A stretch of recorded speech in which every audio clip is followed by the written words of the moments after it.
अंतर्राष्ट्रीय मंच पर एक बार फिर भारत को जीत हासिल हुई है। कतर में कथित तौर पर जासूसी की सजा पाए गए भारत के पूर्व नौसैनिक की पहले फांसी रोकी गई और अब कतर ने उन्हें रिहा कर दिया है, जिनमें से 7 की वतन वापसी भी हो गई है। कतर की एक अदालत ने फैसला सुनाते हुए 12 फरवरी को भारतीय नौसेना के सभी 8 पूर्व नौसैनिकों को रिहा कर दिया। इसकी जानकारी विदेश मंत्रालय की तरफ से जारी किए गए बयान में दी गई है। वहीं भारत ने इस फैसले का स्वागत भी किया है। फिलहाल आपको सुनाते हैं कि कतर से लौटे पूर्व नौसैनिकों ने एयरपोर्ट पर भारत माता की जय के नारों के साथ भारत सरकार और प्रधानमंत्री मोदी को धन्यवाद करते हुए क्या कहा। Without the intervention of Prime Minister Modi, it wouldn't be. आज हम आपके सामने खड़े नहीं हो रहे होते अगर इंटरवेंशन नहीं होता at that level, highest level, and specially government of India उनके अथक प्रयास से कि वो कंसिस्टेंटली लगे रहे and we are there in front of you. Thank you. खुशी हो रही है कि वापस इंडिया पहुंच गए हम सेफ एंड साउंड और definitely honourable prime minister Shri Modi को धन्यवाद करना चाहेंगे कि उनके पर्सनल इंटरवेंशन से ये पॉसिबल हुआ और गवर्नमेंट ऑफ कतार के हिज एक्सेलेंसी द अमीर को कि उन्होंने ये होने दिया एंड बस यही बोलना चाहेंगे। Thank you very much. We have waited almost 18 months to be back in India. We're extremely grateful to the Honorable Prime Minister, Sri Narendra Modi ji.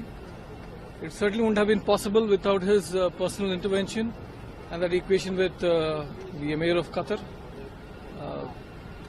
I think we are grateful to the Government of India, from the bottom of our heart, for the every effort that has been made, and this day wouldn't have been possible without it.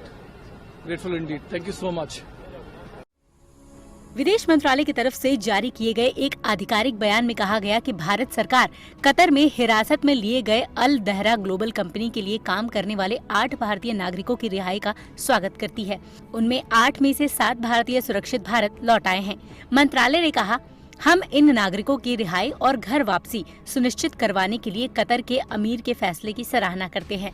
बता दें कि खाड़ी देश की अदालत की तरफ से जब मौत की सजा का ऐलान किया गया था तो भारत ने अपनी कूटनीतिक चतुराई पेश करते हुए इसके खिलाफ अपील की थी। इसका फायदा भी देखने को मिला क्योंकि 28 दिसंबर 2023 को भारत की अपील को ध्यान में रखते हुए 8 नागरिकों की सुनाई गई मौत की सजा पर रोक लगा दी गई, जिसके बाद 8 भारतीयों की रिहाई के लिए कतर और भारत के बीच राजनयिक बातचीत जारी रही। इसका नतीजा भी ये हुआ कि 9 सैनिकों की मौत की सजा को बढ़ी हुई जेल की सजा में बदल दिया गया। फिर जब भारतीयों के परिजनों ने विदेश मंत्रालय से उनकी रिहाई की गुहार लगाई, तब परिजनों की परेशानी को समझते हुए मंत्रालय ने सभी कानूनी उपायों और कूटनीतिक रास्तों के जरिए उन्हें रिहा करवा लिया। नाश्ता तैयार है, जल्दी कर ले। ओके। क्या देख रहे हैं? कुछ नहीं। ओहो, एक बार सूरजवंशी दवाखाना से चेक तो करवा लें। सूरजवंशी दवाखाना, मर्दाना ताकत का खजाना। इंडियन पाकिस्तानी जड़ी बूटियों के साथ साथ चाइनीज, कोरियन और यूनानी जड़ी बूटियों के स्पेशलिस्ट। मर्दाना कमजोर और बे औलादों के लिए खास तोहफा, खुशगवार जिंदगी का राज। सूरजवंशी दवाखाना से इलाज 4169925489।